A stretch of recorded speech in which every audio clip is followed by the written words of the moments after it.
Ladies and gentlemen, welcome to another special episode of East Meets West, ladies and gentlemen.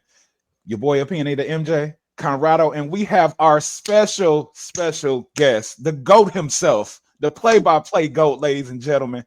Shout out to Awful Announcing for giving you guys that honor, but we have the great Brendan Glasheen of the Connecticut Sun, ladies and gentlemen. How are you feeling today, Brendan?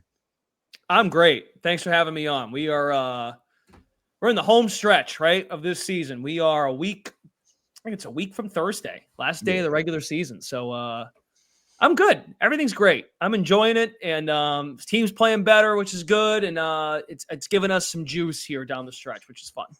Definitely.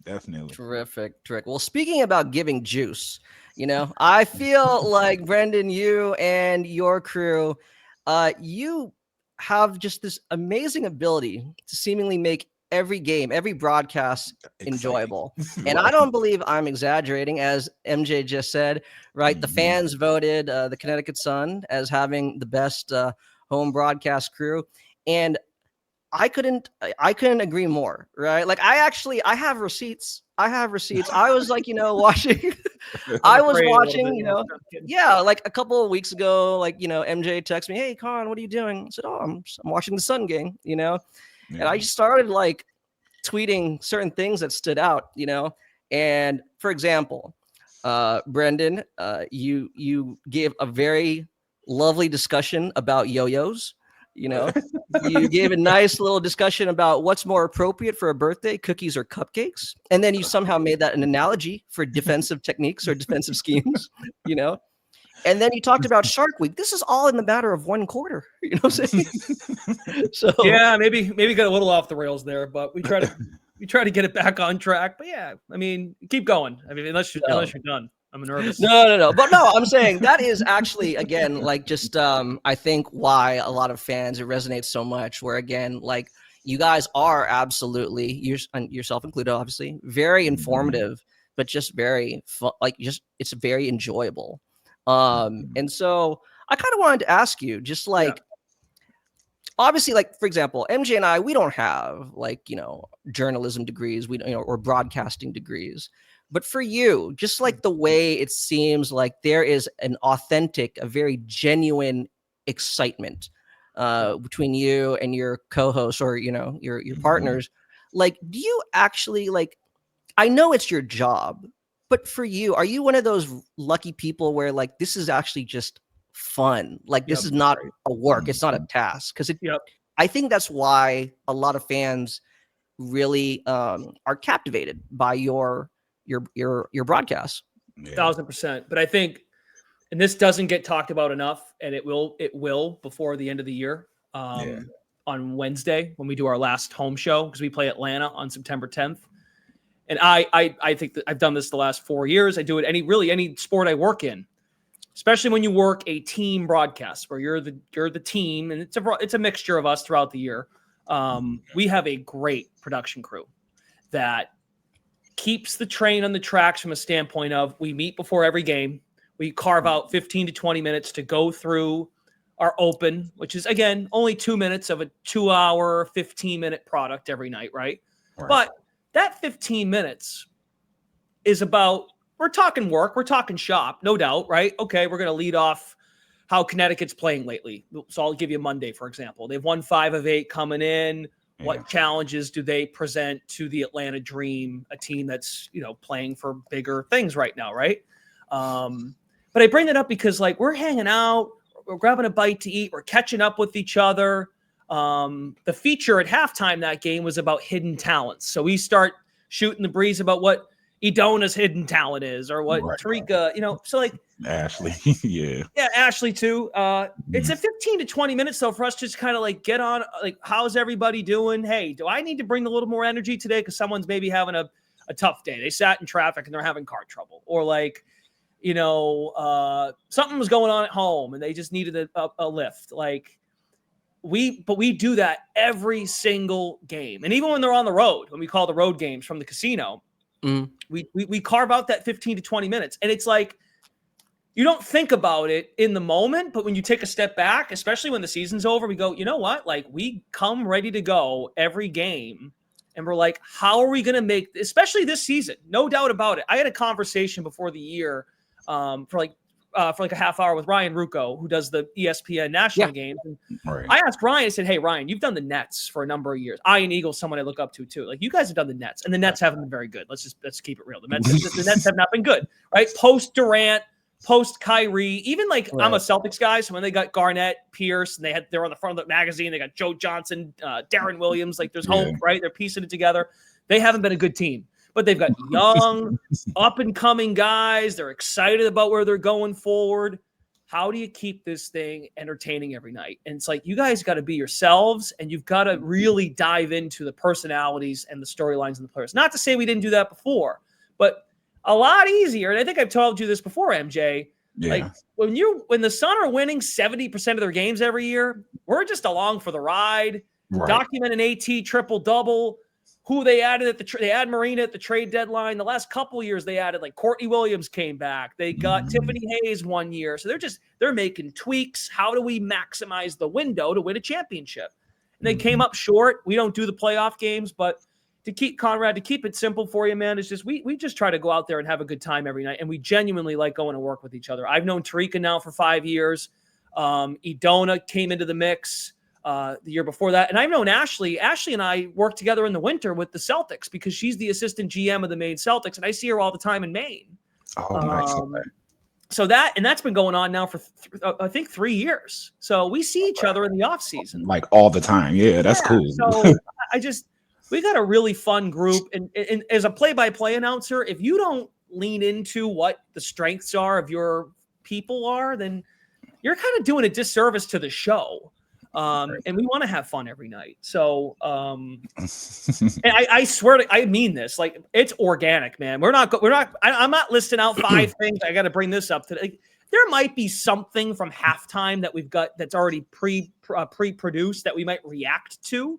Right. But I mean, it's organic, and we're just trying to have fun with it. And I think maybe you'll ask this, so maybe I'll hold off. But that's the long and short of it, really. Is just, no, but I think that's that perfectly encapsulates. I think what a lot of the fans, us included, kind of feel when we tune into your guys' broadcast. It's like you're welcoming us into a group of friends. Right. Yeah. And I think that's where the authenticity. Yeah. I think that's where the authenticity really hits. So that's why, I want to say again, congrats, on, getting that recognition. Honor, for sure, yeah. I think the league needs it. Like, I think there's a line, right? Like, we got to go into a game. If we got a game, 1 point game, 2 point game, we're in the fourth quarter. Like, we're about the game. The game is the vehicle, right? We know people are putting it on for the game. That number one priority, document the game. Early in the year, we had some situations. Usually it was the other way around. Connecticut's winning by 15 or 20. It was quite the opposite early in the season. So we're like, we got to get creative and keep it so, hey, truly make someone not change the channel. Especially a lot of nights when we're at 7, so is Washington. So is Atlanta. Like, how do we keep people watching? Or if somebody, and especially with the way League Pass works, or if someone's watching a game on Prime or NBA TV, like, if someone flips our game on, how do we keep them here for as long as possible? So, and that's why, like, I really appreciate it when people say this. I really don't understand. It's not, I don't think it's that big of a deal, but, like, we cover the league because it is a young league. There are only 13 teams. I know it's going to be 15 next year, but this league is only 28 years old. And I said this during Unrivaled too. And that's why I think I really enjoyed Unrivaled, because it was a national platform. So folks are coming into these games watching, Jewel Lloyd, Skylar, who have been in the league 10 years. I'm just using those two as an example, right? Like, they're in that weird in between where, like, okay, I may have heard of them, but I might not know a whole lot about them. But I've heard a lot about Angel. I've heard a lot about Aaliyah Edwards. I've heard a lot about Cameron Brink. And I'm using Unrivaled names. In the W, you got Caitlin, Sonia, Kiki, Rakia. They go right down the list, right? Right. There's a responsibility, I think, to just like, hey, there's a lot of really good players in this league. When you're a 13-team league, you got a lot of good players. There are a lot of good players in this league. And you got your kind of diamonds in the rough. You got your Ray Burrells, who's like a role player on the Sparks. Odyssey Sims is playing really well right now for Indiana. Yeah. You got to do right by your product. And I think maybe one day when there are 30 teams in the WNBA and we are the Connecticut Sun Show and we've got a huge, in any market, right? Pick a market. Then you can probably go 70% your team and then go 30% other team. But when you work in a 13-team league, there is more likely than not, there is a superstar coming into your building, especially when we're home. There's a star or two coming into your building. Some folks might not watch it as much, and maybe more folks are watching it more than ever. As we know, the numbers don't lie. The ratings are up across the board. Like, if Skylar Diggins comes into our house and goes for a triple-double, give energy to that. And I love when you do that because you're like one of the few play-by-plays that I notice that isn't as biased. You know what I mean? Like not biased at all. Like you give the same excitement to like actions going on for Connecticut to the other team. You know what I mean? And I love that, man. I actually respect that because that lets me know you're a student of the game the way you're putting it. Because two thoughts on that. Number one is you're robbing. Arike's come into Mohegan. I've done the games 5 years. Arike's come in and gone for 30 and like lit the place up. She did it in May. She hit big shot. It might have been the best game Paige and Arike had together on the floor all year. And they haven't had many of those nights, right? Let's just keep it real. They haven't. Like, would you rather? So two ways I look at that. You're robbing the moment if you don't give that call energy. Actually, three things. Number two, the way folks watch sports now, especially young people, it's changed, right? Like, look at the guys in the NBA. The NBA has become very global. You might have a young 10-year-old who loves, who might like Angel Reese. Say this youngster lives in Chicago or lives in, lives in Atlanta. Okay. I love Angel and I love Luka Doncic. Right. That's how kids are now. They love it's become very individualistic. Right. Yeah. People watch games now. Kids watch highlights on their phone now, right? Like, so you got to give those moments, especially stars, their shine. And then the other argument I would make is if Connecticut's it's not their day, what are we going to do? We're going to turn it into a 20-minute second. So say it's second half, fourth quarter's about to start, 10 minutes to go. It's a 15-point game. Right. What are we supposed to do? Like, all right, well, Connecticut's playing Dallas next, everybody. Let's just, we're going to do a 10-minute pregame show about their next game, or like because how would you feel if you watched your team and they were on the road? Because again, like I said, League Pass picks up a lot of times our home shows are League Pass. Yeah. How would you feel if your team wasn't getting the appropriate credit for how well they played? I think it's easier to give the other team credit for how well they are playing or how well they are executing than to rag on your team for not. I mean, you gotta call it like it is. Don't get me wrong, but like I'd rather do the other thing, which is great example was yesterday, Monday. Mm-hmm. We had Atlanta, competitive game. Yeah. And then the wheels kind of came off. Brian got hot. Jordan Canada was fantastic down the stretch. Mm-hmm. Jordan missed the last 8 games, went through pregame warm-up. She's looking good. She's won championships. She's an all-defender. She could take them over the top with Griner, with Bree Jones, adding that to the core of Gray and Howard.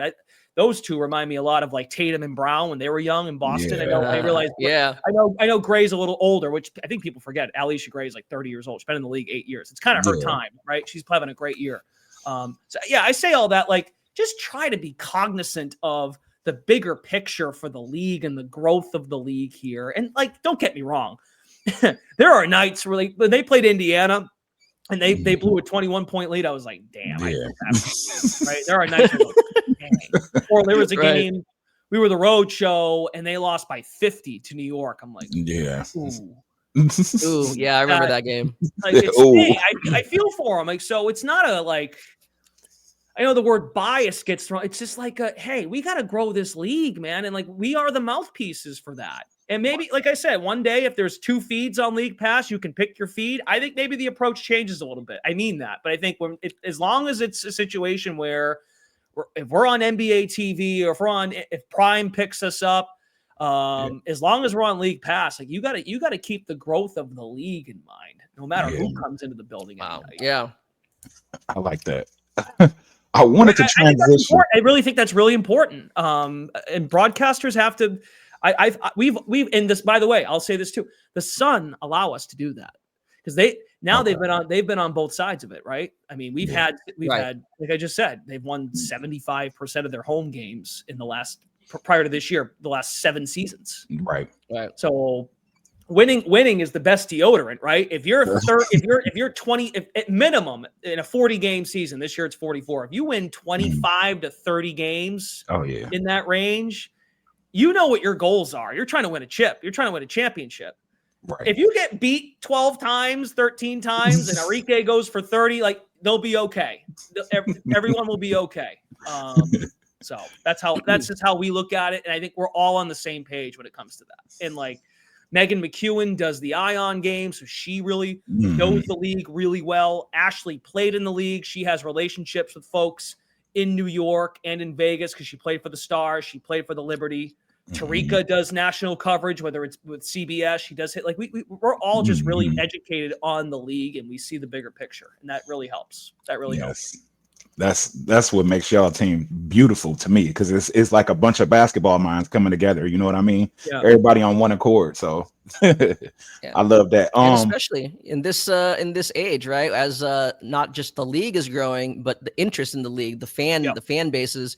I think it's terrific that you kind of stewarding, right? Like our viewership, right? How we kind of consume the game.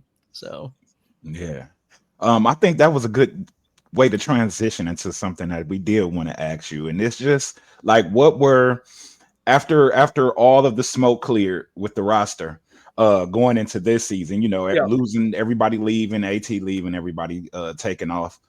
What was like the vibe around the organization and the team? If you had any whiff of it, what was going on and what the vibes were just going forward.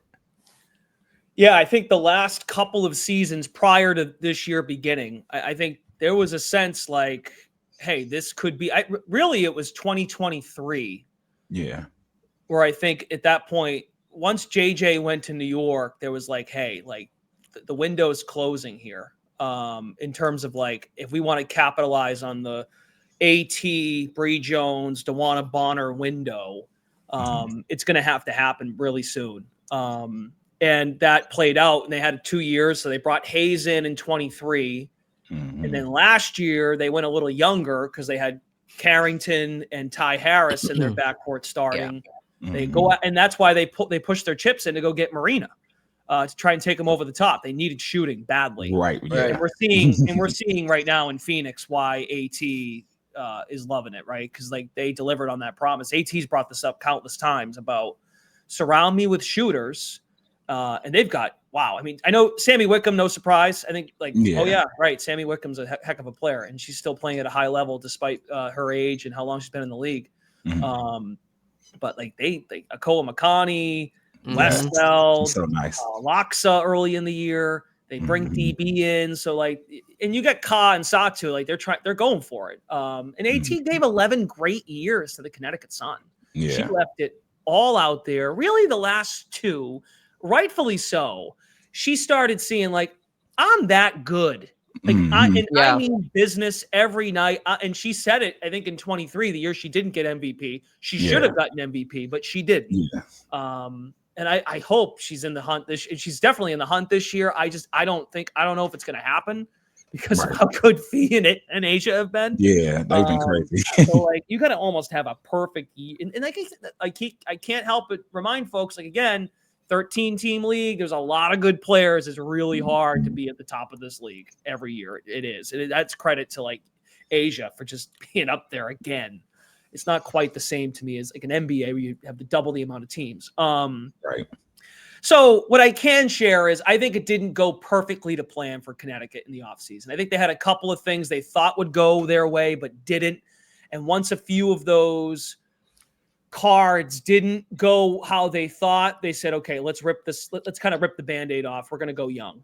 and that's why they traded Cloud. They ended up getting, I think the Cloud pick resulted in Rivers, if I'm not mistaken, because New York gave him 2 firsts, including their first in the 25 draft, which I think led to Rivers. It could have been Morrow. You might have that mixed up. Yeah. Because they were back-to-back picks, right? They bring Tina back, who has been awesome. I'm so happy for Tina. Been schooling these players. Yeah, I think Tina's has been so fun.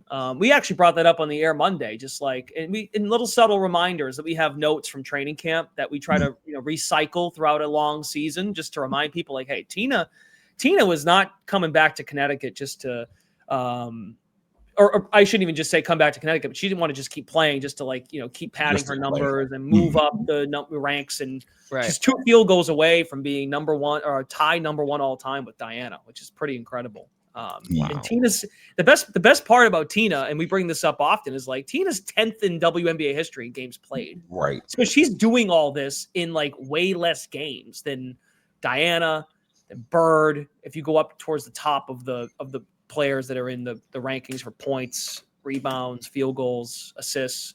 So yeah, bringing Tina in, I think Tina's been a great mentor to Anissa, to Sanaya, to how to be a pro, how to go to work every day. That's been a huge component. And then the addition of Layla Lacan, my goodness, there's clearly a reason. So they loved her at the draft when they drafted her. She was a 2024 first round pick. And yeah, I think every time, really, since she arrived, so July 6th was her first game. It's funny because each time we play an opponent at home and we're doing the Zoom, if we're on the road, we're doing the Zoom pregame pressers with the coaches. Yeah, Layla gets brought up, and I think Brondello did it when New York came in August, and I forget who else did. Cheryl Reeve may have brought it up when they played him over the weekend. Like, oh yeah, Lacan, we had her on our list of end of the first round in 24. And we were like, oh, Connecticut got a good player here. And she's 21 and her game's translated. And she's 21, but as we've learned, and the NBA has proven this too, these young global players, they've played pro ball for a long time, right? They're growing up playing against grown-ups, grown-up women that have played professional basketball. So early on, it was hard. It was a challenge, right? They were 2-15. You're like, oh my goodness, where's this going? I really felt for Rachid Meziane, who had never been a head coach in the WNBA before, and he'd never been a head coach in the States. Now we had ties to Jen Rosati with the Olympics because Jen does 3-on-3. Really cool note. We found this out that Rachid 8 years ago spent a week at with the Minnesota Lynx. He stayed in Minnesota and shadowed Cheryl Reeve because Cheryl, with her experience with Team USA, and Rachid coaching as an assistant for France, and then most recently the head coach of Belgium. Rashid's been around a lot of the players and the coaches in the W. He just never really gotten a shot, or he never really, I guess, pursued that opportunity. So the way they're playing now, it's coming together. I think it came together a little later than folks wanted, of course. I think it makes you wonder, right? If they had Layla to start the year, if Marina didn't get hurt, which that's part of it, right? I'm knocking on wood, we got 4 games to go, but Connecticut's actually been one of the more lucky teams as far as injuries. Bria just got hurt, lost her tore her meniscus, so she's done for the year. But Marina missed 10 games, 10 games, and then Layla's late arrival. It got kind of bumpy and clunky, but that's part of the grind of a 44 game season when there's an average of 2.5 days off in between. So no, I think in the off season they were like, hey, we're going to go young, we're going to get some picks, and they were really happy when Sanaya and Anissa fell to them where they did, and they have been outstanding. They bring this team's fun. They bring a lot of personality to the floor, and it really speaks to. And I think when Kurt Miller was the coach in Connecticut, he used to say this on the records. I'm not breaking any news here. And Kurt he wasn't calling any individual out, but Kurt's overall take. My first year was 2021. Kurt said a lot of the women that play in college, young women, right? They were like, he would interview prospects and they would admit I don't watch the W. I don't know what I don't see Interesting. And then you think about it, it's like it kind of makes sense. Only unless you're like elite, and you're going to get drafted, because it's hard to make a team, Right. Right. Yeah, and it still is hard. that's true. But I think now the youngsters are, because of the rise in popularity, the rise in ratings, the rise of accessibility to games, to more national TV games. They're going to be on NBC and Amazon next year. Right. I think these young women in college are like, oh, this people care about this league now, like a lot more than they did. Yeah. I want to go to the WNBA. So now with NIL, with the portal, coaches are more aware of the WNBA now too, the way they build their program. So young kids are going to these coaches like, help me get to the next level. Right. And I think the parallels of women's college basketball and college football are very similar, because they stay in school for 4 to 5 years. Now the portal creates, like, do you want to get coached? Do you want to get coached by Don? Do you want to get coached by Gino? Do you want to get coached by Kim? Do you want to go to Notre Dame and stay 4 years, 5 years? And the COVID years are over, but if there's an injury, 4 or 5 years. They want to get coached. Lynn Dunn, most recently when she was with Utah, and now she's doing a great job at the Sparks. They're in it. They are getting coached to want to be pros. And that has translated. You're seeing Kiki, Sonia, Anissa, and Sanaya. I'm talking about the domestic stars, Paige. Yeah. Even last year, even it took some time for Caitlin, Angel, Aaliyah, Rakia. But even like this class to me is like, whoa, they are ready to be coached. They are ready to be pros. So that's changed in the approach from the college programs. These young women have aspirations at 16, probably even younger now. They're in 8th grade watching the WNBA. Like, I want to be in the WNBA. Like, that's the bottom line. Right. They want to be in the WNBA. That's true.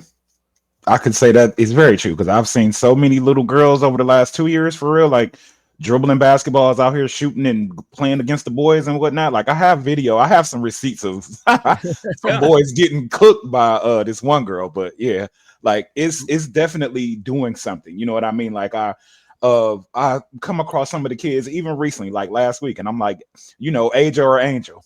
She like Fee. And I'm like, oh, they actually do know the players. It's becoming more like, a thing like to them. Because I can't say, like, outside of maybe like my cousins when I was little, like when the WNBA was when it had its inception. Yep. They knew, but they were, just some girls out there trying to keep up with the boys, and they were doing that, and they were some good little hoopers too. I would say that, but I can't say that the popularity of the game has gotten to where it is now. Like, I can't say that I was hearing girls say that 10 years ago. Like, my daughter she's not a basketball head. I'm a basketball junkie. She's not a basketball head. You know what I mean? So I agree with what you're saying. Like, it's definitely getting to the girls. They're like, oh, yeah. And I think just from a pure like business standpoint, with NIL and I think and the CBA negotiation, I think and even like the older folks are like, I'm sticking around. Like, I want some of that money. I want a piece of the pie in this new CBA that's coming up here. So I think like they're looking at it now like, oh, like, and this is across women's sports, not just basketball. Right. But what Athletes Unlimited has done with softball, the NWHL, like, I think women are realizing like, oh, I can do this for a living. And Unrivaled and AU, they've created opportunities. Like, I can be in the United States and be a professional women's basketball player, hockey player. And hoops is like, with Unrivaled, what they've done is like, whoa, like they're taking it to a whole level. I mean, player salaries last year was minimum $100,000 to go play in Unrivaled for 10 weeks. Yes.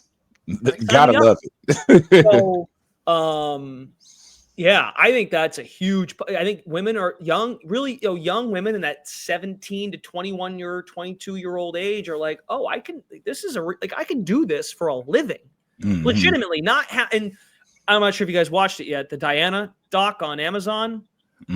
Wow, super insightful though. Like, super insightful about what the grind was for Diana. For her, and you just look at it now, like for how long she played and how well she played for as long as she did is like incredible. Seeing like, because the overseas gap, it has increased slightly, but like Diana would play in the postseason and then off like within like a few days gets off to Russia to play. Right. So yeah, that is a factor, I think, no question about it, in terms of like young women. It's the thing now. I want to go play in the WNBA and the college coaching, and let's be honest, like Dawn Staley is not just a coach. She's a program builder. She is she's an extension. I know a lot of these young players have agents now, but like she is their she is an outlet for them to help get them to the next level. And like we hear that all the time with why like young quarterbacks in college transfer. Oh, I want to go play for that program because it's going to set me up to become a pro. Right.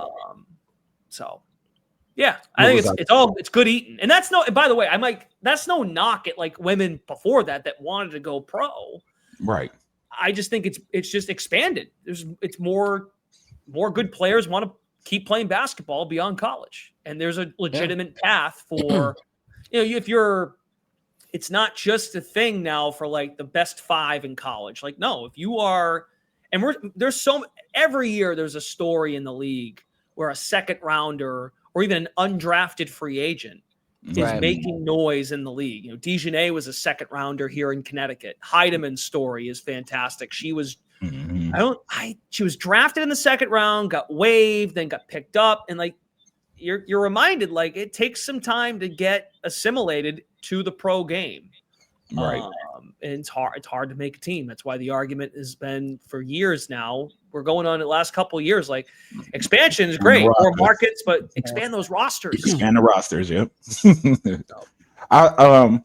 My bad, I don't know if you was about to go in, but I just wanted to add, like, just to the whole like visibility thing. I think AU, but especially the Unrivaled situation, like, and you will be on again this upcoming season, won't you? See.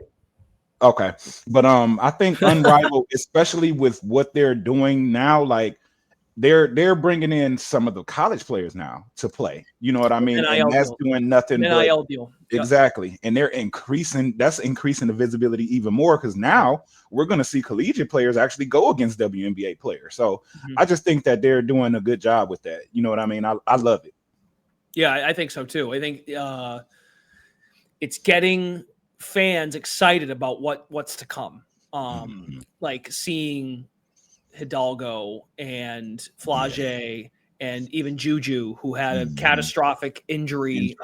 Folks are really, there's something like we're all guilty of this as sports fans. And there's good and bad to it, right? Like the instant gratification thing that is not just in sports. It's really in sports big time, but in life, generally speaking, we all just want it all to happen. And I was saying that to folks a lot the last couple seasons. I'm like, hey, like Caitlin Clark's allowed to have a rookie moment, like whether it be not just the basketball part, like intangibles, like how you handle Angel, like you're allowed to have, it's not supposed to happen overnight. Like I think Angel really benefited from Unrivaled because she got to go to work every day with Ka Copper, with Chelsea Gray, with Brittany Sykes, with Azare Stevens, like professionals who have been through the grind of what it was. Now they don't have the same roadmap that Angel did as far as like, oh, you're a superstar in college. That's my one fear of NIL. I'm not against the players getting paid and being taken care of. And that it's not just women's basketball. I mean, college sports in general. In general, yeah. It's just like we're putting a lot of pressure on these young people. That's a lot to live up to at a really young age. I mean, I don't know. If I was 21, I'm not thinking about like, I got to be really careful about everything, not just on the social media apps, but like eyes are on me all the time. But and then the argument to that is, well, that comes with the territory if you want that. Right. That's true. Yeah, I think Unrivaled has done a real nice job of providing a safe place for these people to grow into what they want to be. And yeah, to your point, like their media team, I experienced it firsthand when I was down there. They've got the amount of people that had a camera or microphones, and they're everywhere. They're filming everything. So it's cool. Like they're making them feel really at home. And the idea, especially year one, was we want these 36 players to come out of this experience going like, I loved it. And I cannot wait to share it with people when I go back to the W, or if I talk to youngsters. Like, that was the best experience I had playing basketball at a professional level. And I think they delivered on it, and it's only going to keep getting better. They're not going anywhere. They're not against the WNBA. That's not. I was going to bring that up, but that's not what hearsay. Batista and Stewie were going for. Now, the timing's interesting. Right? Because they did year one. They kind of wanted to prove, like, we can do this. We're going to do it. And they exceeded expectations in their financial blueprint, but also I think they proved, like, oh, people want to come watch these women. And I think I may have mentioned this to you, MJ, maybe not, but I think one thing that jumped out to me was what was really cool about Unrivaled was, like, we had games on Friday, Saturday, and Monday, but the backdrop to it all was Tuesday through Thursday, especially for that 3 or 4 weeks when free agency was happening. And it created a huge dynamic of interest. Like, the idea is women's basketball is becoming, it's not quite, I think, but it's on its way. Yeah. It's become a 24/7, 365 news cycle in America. Yeah. As opposed to finals end. Hey, where are you going? I'm going to Turkey. Where are you going? I'm going to China. Okay. And then we get crickets. We don't hear a thing. And we're keeping an eye on. And that's no knock at the teams and the W, but, like, at the same time, you're like, well, we don't hear anything about their progress, like what their workout looks like. And now I think more and more, like Unrivaled's given folks an avenue to, like, keep tabs on these people. And that keeps interest high. That keeps curiosity high. Yeah. And, like, we figured this out with the NBA when LeBron went to Miami in 2010. It changed the landscape of how we follow the NBA. I know, like, Kevin Durant said this around All-Star, like, but I think people are just more interested in the off-season tea leaves than, like, the actual product. Yeah. So I'd say, like, yeah, KD, like, that's kind of good though. Like, that's good that people care that much. I know what he meant. Like. It's a grinding 82-game season. Like, it's hard for an NBA player, especially contenders, because for years the ring culture thing. Yeah. They're like, well, what do you want me to do? Like, people get on me if I don't win a championship, but if I want to, like, get my body right in a random Tuesday game in February and we're playing the Charlotte Hornets, if I'm taking the night off, I might take the night off. I give the W players that. I understand the season's shorter. But the time of games that they play, like, they're squeezing 44. I think I saw a tweet from Rebecca Lobo recently. Like, the average day between games is 2.7. Yeah. So there's back-to-backs, and there's, like, random bye weeks in the year, and that's a whole complicated thing. Like, I know everyone gets on the league for that, but you got to keep in mind, like, Mohegan Sun's a great example of this. They have concerts, they've got shows, arena availability. Those obstacles are not easy to handle.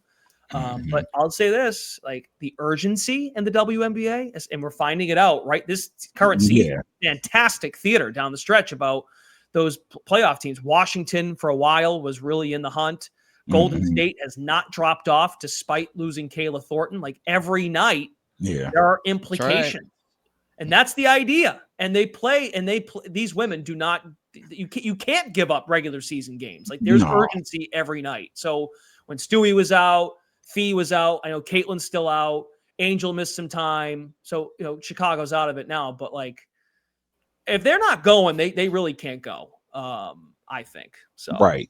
But yeah, because we see, like, Lexi Hull with the black eyes and Layla Lacan, like, with her black. You know what I mean? Like, they're not taking games out. Yeah, they play hard they when they're in there, they're playing hard. You have to. If you don't play hard, you'll get beat. I love it. Yeah. Go ahead, Khan. I didn't mean to cut you off last time. No, yeah, you're good. You're good. Actually, that's a nice little segue there. Layla Lacan went, obviously, she and Lexi Hull went viral, looked like they were in a Rocky movie as opposed to a WNBA game, but I think it just speaks to, right, like, Layla's tenacity, her grit. One of the many reasons why I think she's really captivated audiences and fans. As you were saying, Brendan, about both,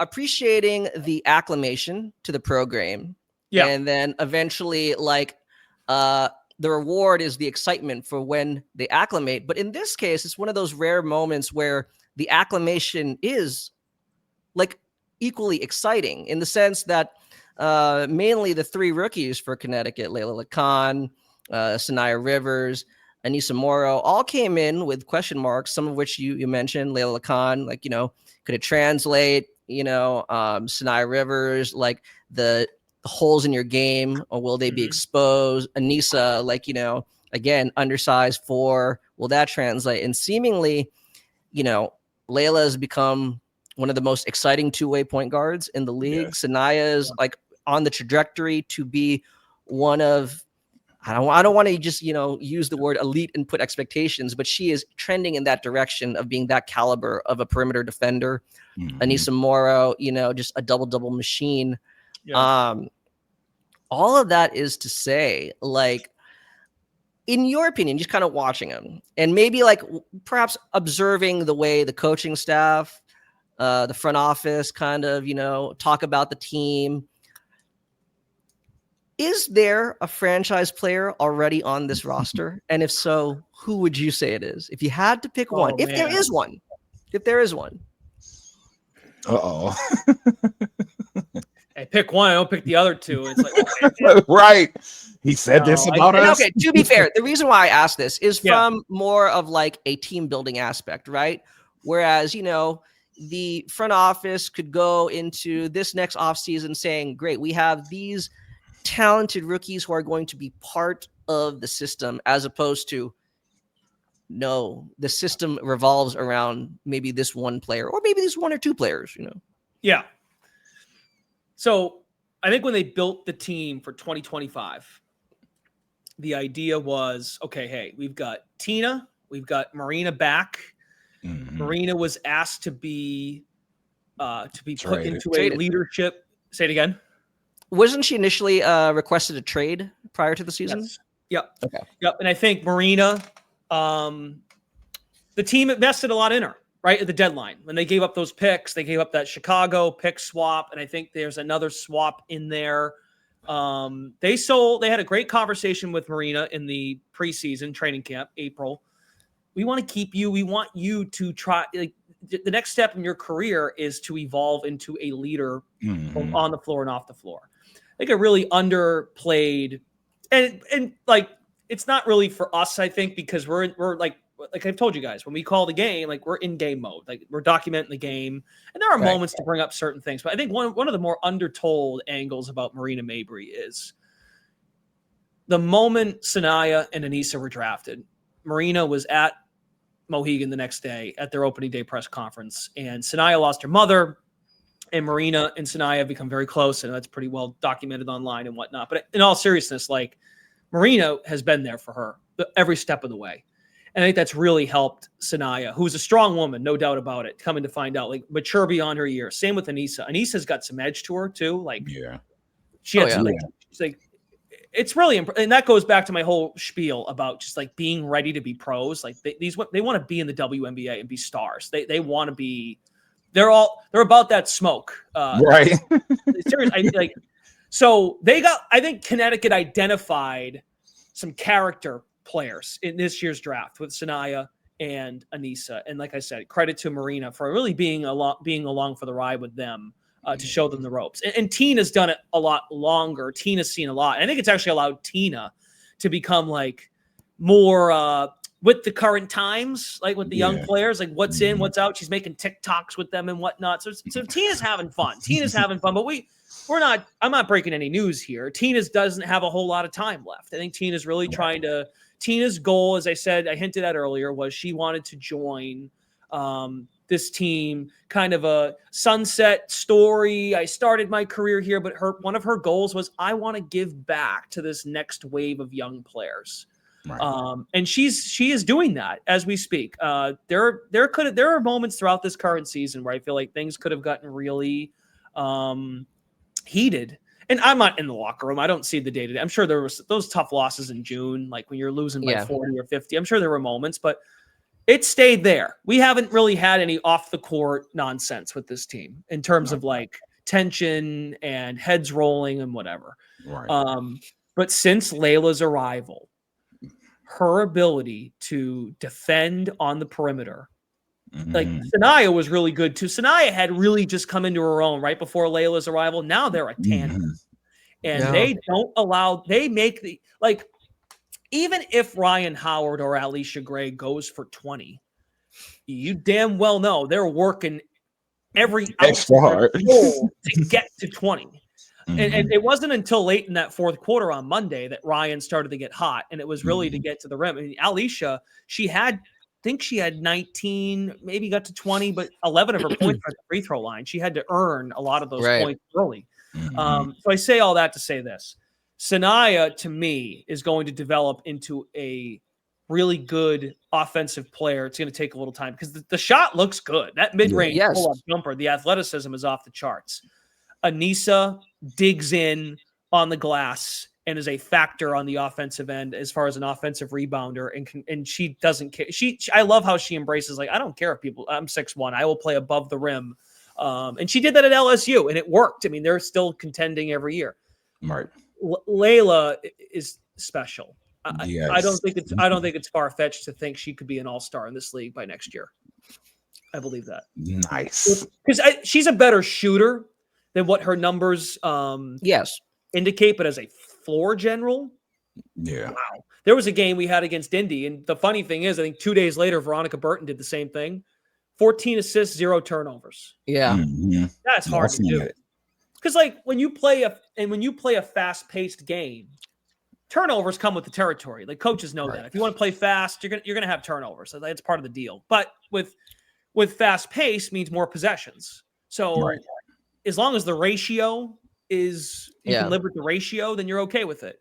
But Layla, as a shooter, her ability to attack the basket and make decisions, not just the right decision, but how fast she does it. Her Yeah. IQ is off the charts. So I think Layla's got special capability to be a real problem. Because I think having an elite guards in the W is hard. Yeah, it's hard. It is. Like, think so. like I think I think Sandy Brondello brought this up a couple years ago when the MVP race was AT, Asia, and Stewie. Mhm. This year, AT, Fee, Asia. Those are like your three right now. Any pick the order.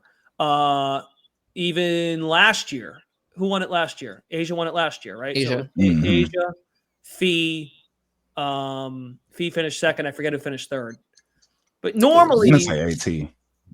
could have been. Honestly, it might have been. Yeah. Normally, by the end of the year, like having an elite post player, and Kiki Ariafin proved that in the early part of this season. Yeah. Like you need that, but can you get an elite guard who can handle the ball pressure and the physical nature of the W? And can you handle that for a 40-minute game and do it repeatedly every night as consistent as possible? And Layla, to be thrown into the fire, she didn't have a training camp. Like she joined the team July 6th and she's figured it out. That's what makes you think, like with an off season, I don't know what her overseas plans are. I don't know any of that, but with the training camp and with another year in the playbook and really just getting on the same page with Sanaya and Anissa, it's only going to get better. But I think Layla, to me, could be a number one. That's kind of your question. Can she be a number one going forward? I think we're seeing flashes of that. But yeah, they all bring something unique to the table. They do. You can see the vision, right? It kind of all fits what they're thinking. Now, the elephant in the room is, and this is all fair game because with the CBA negotiation, everybody, I think the two veteran players are Kalani Brown and Lexi Brown that are under contract going into the 26 offseason. Okay. How can Connecticut piece together? Can you add another prolific scorer? And maybe it is Marina. Like, I think to be fair to Marina, this is the first year. Like last year, she was probably the fourth option when you're playing with Dewana and AT and Bree Jones. It was still nice. Not all the pressure's on you, but there are moments and the teams are the way they're defending Connecticut is when Marina is at any point Marina's playing off the ball, on the ball, they're swarming her with double teams. Right. That's different. She's never really had that in her career. Maybe Chicago 2 years ago, but yeah, I think Layla's going to be a problem, and I think Layla can be a one. That's how good she's been. Yeah. I mean, to have that high of a usage or offensive workload and to still be that efficient defensively, I mean, that's just absolutely unique. Because usually, right, like you could make an argument just being a quote unquote defensive specialist at that degree is a high caliber player, but to have the same player be doing both, Right. yeah, I think that's Right. why. Because normally, if you play really well on one end, it's hard to exert that same energy and Right. efficiency on the other end. So, like I said, I think she's a better shooter than what her numbers say. Yeah. But she's like a young Gabby Williams right now, man. Like getting 3 steals a night and they've got ties Those to the French national team. Yeah. France is having. I mean, the story of the W. One of the top stories has been like, wow, France has got some play. So bookmark this when that Olympics happens in a couple years. France. You thought last year was close. France is going to be. France has a legitimate, a real shot to beat the United States if they're not careful. I love the French team. And I do a lot of WNBA draft work, and there are a lot of French prospects who have yet to enter the league. Right, so by the next time the next Olympics roll around, they'll likely be on that team, and I think they'll definitely give U.S. some competition. Yeah, how can you not look at Golden State and be like, oh man, Janelle Salon, wow. like Carla Late, yeah. So those Maria French Conde. guards and their first step, my God, Maria Conde coming up. Yes, Layla and that's what I was gonna say. Layla and Carla Late, like they both beam to the hole the same type of way. But like it's a reminder, like they are 20. Layla's 21. I think Salon's 23.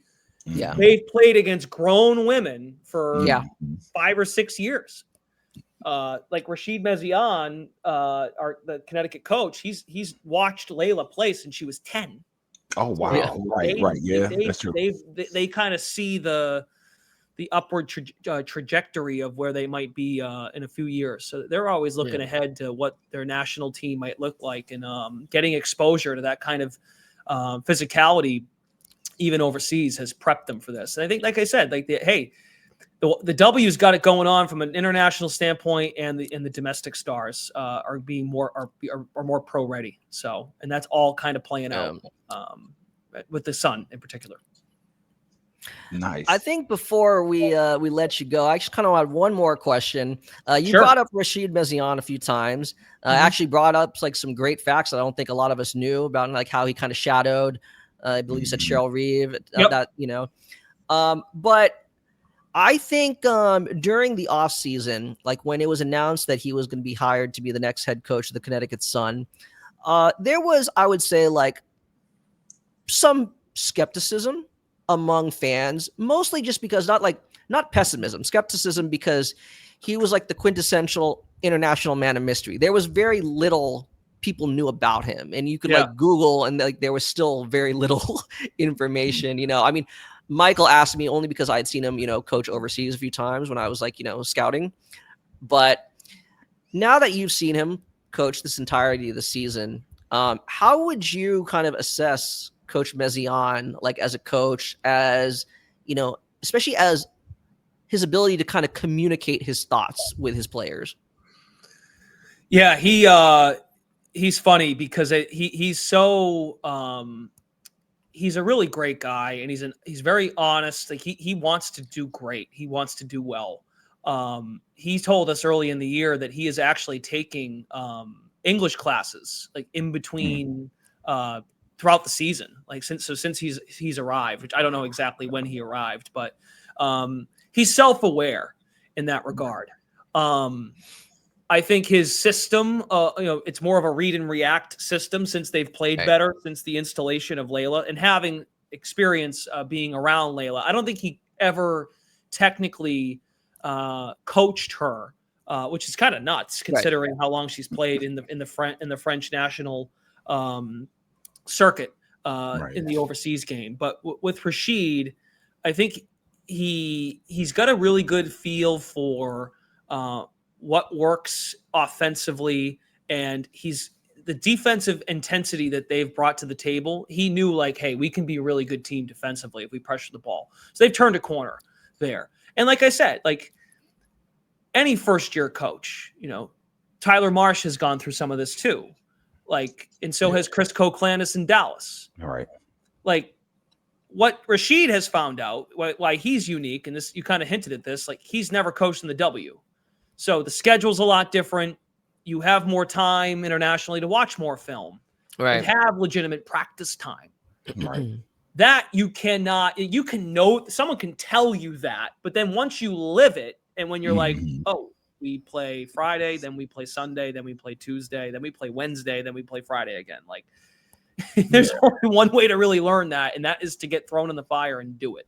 Now, I think he's got a great supporting staff. He brought Coach Pascal over with him from his French ties. Ronika Hodges, who was with the Liberty last year. Ashley McGee was with the Mystics for a couple years. So he's got some WNBA flavor on his staff. But I think his communication barrier has improved throughout the year. The players like him. Sanaya and him have a great relationship. He connects with them on a human level too. And I think players really do appreciate that. So he's come a long way. He's learned a lot. He never panicked though. I think when they were not playing well, he took the heat. He understood, like, this comes with the territory. I get it. Like, it has not gone as we expected. So they've been very patient with him. But yeah, Jen Rosati connected with Rachid in the international, when USA, and Jen watched a lot of games, live tape, all of it. He brings a basketball scheme that I think can translate to the way the game is played right now. So I'm rooting for him. I think let's keep it real. I think he's really, like, proven his worth here these last couple months, right? Like, it wasn't pretty for a while there. And I think he's really proven, like, hey, like, they knew when they signed up. Like, Morgan Tuck's the new first-year general manager. She was an assistant to Darius prior to, but they knew this was going to be a process. And really, like, never mind Rachid, but the organization as a whole, they haven't had a rebuild in almost a decade. Their organization is not used to this. Being in the semifinals for 5 straight years, in the playoffs for 8 straight years, like it's different territory with this Sun franchise. Okay, I got another quick question. Sure. Is there, like, what do you know about, like, what's going on with them potentially still moving, or like is it called off? Did they call it off officially, or is it something? Well, I don't know what the final call is on it, but there's still a lot of moving parts, and we're learning as you are learning, truly. Yeah. Okay. I've kept up with the reporting. The last public thing that we were all, and I was part of it, I was in the room when the press conference happened, is Jen Rosati called a press conference to address the sale, the pending potential sale of the Sun. The team is not sold, as she addressed when that article came out, that Boston wanted to buy the team. And, like, that's the difficulty of our business now, podcasting, journalism. Like, the headline, and Gary Washburn covers the Celtics. He's the one who came out with the article in the Boston Globe about the sale, and Steve Paliuka came out and addressed it. Steve Paliuka would be the person who would buy it. Paliuka used to be part of the Celtics ownership under Wick Grossbeck. Wick Grossbeck sold the team to Bill Chisholm. Bill Chisholm now owns the Boston Celtics. He basically just spent $7 billion on the Celtics. Yeah. So, and that all kind of ties together because Steve Paliuka looked at it like, well, so Steve wanted the Celtics, didn't get the Celtics. So Steve Paliuka, who has put out a statement that he wanted to buy the Connecticut Sun, and he is willing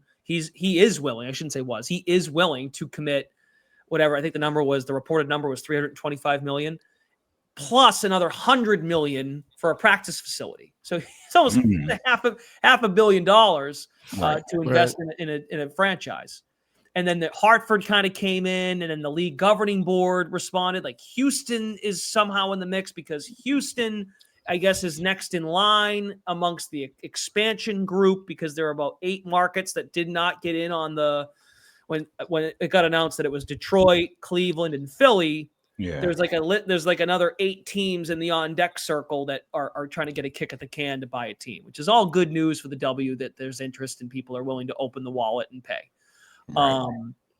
But yeah, right now there's no there is no certainty on where the team might go. There was a report recently, maybe the Tribe backs out and keeps the team. And they're like, you know what? We'll invest. I'll just say this. I think the Tribe, for 23 years, they've had the Connecticut Sun in Connecticut and at Mohegan, and they've been a great partner and a great asset for the league. You know, there are worthy, there are fair criticisms, I think, right? That Alyssa Thomas was vocal about this, not having a practice facility. What was really, I think, really hard was when that report came out that the Sun were prepping for a playoff game. I want to say it was the Minnesota series last year when they were practicing and there was a birthday party happening. Like that stuff, that stuff can't happen. It's tough. And AT, that's when you kind of felt it, like, oh, AT this might be it here. But I think AT had been a silent soldier for a long time, and I think AT was trying to be like, guys, like we got to move forward here if we want to keep this thing. We got to keep up with Vegas, New York, Phoenix, just boatload of money into facilities now. New York's looks beautiful, at least the blueprint of what it's going to be. The message from Jen at the end of it was, hey, let's try to embrace it in terms of embracing the product on the floor. And look, the challenge to the fans, and I think they've answered the call on this, was once those rumors and once those reports came out at the beginning of August, Mohegan's been packed every night. Like, you want to keep the team here, you got to keep showing up. That's part of the deal. Like, you might not think it's fair, but you got to keep showing up, and they have. And they're keeping it about the product on the floor. But yeah, there's a lot of uncertainty. Never mind the league CBA negotiation, but the future of where the franchise, they will be in Connecticut next year. That is for sure. Yeah. 2026. At least that's what it is for right now. They're going to be in Connecticut next year. We addressed it once on the air, and that was after Jen spoke publicly in a press conference. But even Jen has found out things like when we do, maybe a little before, but pretty much like. So yeah, I can't really. I can speak to what the reports have, like you guys can when you guys see them out. But yeah, it's weird, and I think that's why I'm really proud of our broadcast team, because like in spite of that, we have kept it about we've kept the main thing, which is about the game, this team, this league, where it's going, and we're kind of along for the ride with everybody else. So we hope that it all kind of gets resolved. And I can't speak to what happens if a certain market gets them. Then what happens to I don't know either. So, and that's kind of what I didn't want to get into. I just really wanted to know if you knew anything more. But I know, even if I did, I probably couldn't tell you, to be quite honest with you. Yeah, but, I barely wanted for the to sake of my job.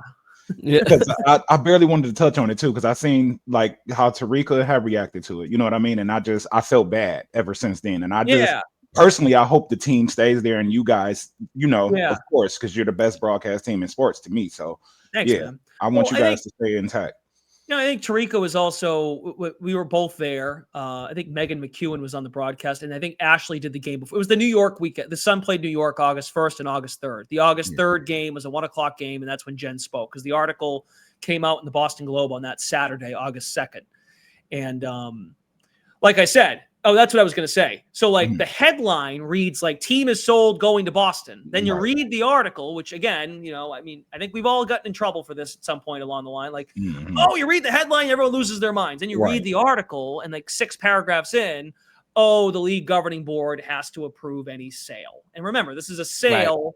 Right. This would be an acquisition. This is not expansion. This is an acquisition. So there's a lot of hoops to jump through on that. But I've been doing the Sun for 5 years. There are so many dedicated, great people, fans included in this, that care about the team. And Connecticut, with all the success UConn has had with Gino, it's become a really fun, unique place. And the crowds really, I want to say the crowds and they've been really good across the board in my 5 years, but these last 2 years, like people are in on this. We had a sold out crowd Saturday, which I was a little surprised by, to be quite honest with you. Like, Minnesota's a draw with Fee, how well they're playing first and foremost. Right. Fee's an MVP candidate, played at UConn. You've got the stud buds. Dejanay's back. It's week 1 college football, holiday weekend, Saturday night, not Saturday afternoon. It was a sold out crowd. Yeah. And I brought this up before too about Boston. and this bothered me around it because Indiana comes in and we sold the play, but they sold it out last year, and it was the LA Sparks. And Cameron Brink was hurt. The Sparks were bad. That's no knock at Rakia and De'Erica Hamby. Like, they got good players, but I think New England, Boston, Connecticut, they like their basketball. The momentum, and just being, I live in Boston, or just outside of Boston. Okay. Amongst the four major sports teams, the Celtics, the Red Sox, the Patriots, the Bruins, the Celtics have been the hot thing here for the last half decade. So basketball, there are just the extension, the wide margin, the horizons of the popularity of basketball are big here in New England. So I think a team would work in Boston. I believe that. Hartford has come up too, like maybe because they can contribute better to being in a bigger city and maybe bigger facilities. But I don't want it to get lost in the shuffle here that Mohegan Sun has been a very, very good partner to the WNBA for 23 years before the league saw this increase in viewership and popularity in the last handful of years. So yeah, there's a lot going on that we addressed it that day because it was newsworthy. The president of the team spoke. It's our journalistic duty to bring that up, and we kind of leave it at that, and we kind of echoed what Jen said. So it's a trying time. Jen Rosati has gone through a lot dealing with that, and she was, if you go back and watch the press conference, she was emotional. Like she really felt like, I want to do right by these people, and I don't want to lose sight of what they've meant to what we've built here in the last 20 plus years. Yeah. Okay. We'll see. I really don't know. I don't. I mean, your guess is as good as mine. I thought okay, when that came out, we might have some clarity on this in a couple weeks. And that's the last thing, because now I'm reading a bunch of different things. I don't know what's true, what's going to happen. So. Yeah, that's the only reason I wanted to ask, but I just know it bothered Tarika because she was talking about just having a job there, the location, your family and stuff like that. So I didn't touch on it, but since we had you on, I just had to and I understand some information. And that's why I think I give Jen a lot of credit for going up there and taking questions for 25 minutes. It's not just for us. No, she understands. I am addressing our fan base. Right. In keeping in the dark, I don't think necessarily does anyone any service. I think that helps anybody. If you try to avoid it, there's some things you have to avoid because that's business. That's anything, right? But that's why I'm really proud of our group. The team hasn't been as good as people wanted it to be this year. They took a step back. It's a rebuilding season. We're in the midst of a weird, murky time with a potential sale. And we still come out and do our job, and people recognize that. So that's really cool. That's been rewarding. They aren't winning as much. They're not going to make the playoffs, but that's cool. That as a broadcaster, that kind of, it gives you a reminder, hey, our job still is really important and really matters to people, whether or not the team is the win-loss column is not what people wanted. Right. Yeah, and they look amazing. They are so fun to watch. Yeah, I think Tarika tweeted this the other day. It's one of the best 10-win teams in 10 wins out of it's one of the best 10-win teams that it looks like. I don't mean no disrespect to Chicago's going backwards. They didn't have Angel for a bit, but they're I think they're 2-17 in their last 19 games. Ooh, Dallas has had injuries. Dallas made moves at the deadline. They're trying to figure out what they've got going forward too. Even the Sun beat Washington twice, they beat Washington twice in that little winning streak they were on a few weeks ago. And they moved on from Sykes, who was a huge locker room presence, right? So I think they were kind of caught up with them. But yeah, any night, and that's the beauty of the WNBA is it's not cliche. Any night, someone can beat you if you do not come ready to play.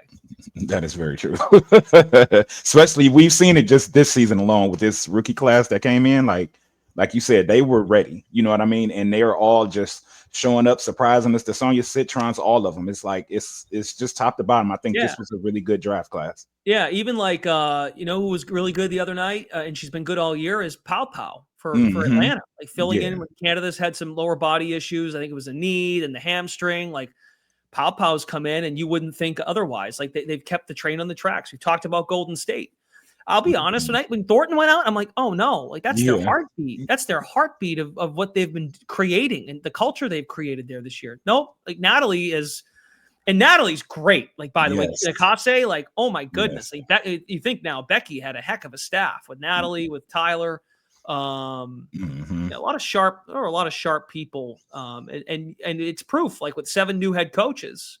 Like there are a lot of really solid candidates out there that know how that can come in and make an impact. So yes, sir. It's been good. And it should be a fascinating close to the this regular season with figuring out who the those final 3 teams are, 6 through 8. I think New York will get in. I think they haven't played all that well. Stewie acknowledged that recently. Like, we have to play better. We keep talking about it. Now we have to actually do it. Right. But yeah, that's going to be the theater of that postseason is going to be real good, especially with a expanded finals. And in the first round, each team is going to get a home game in the first 2 games. It's not going to be the old format, which was 2 home and then a game 3 on the road. It would be 1-1-1, home, road, home for the higher seeds. Okay. We good. Well, we got Conrado back, but we're not going to hold you up any longer. Anything else, Con, or are we good?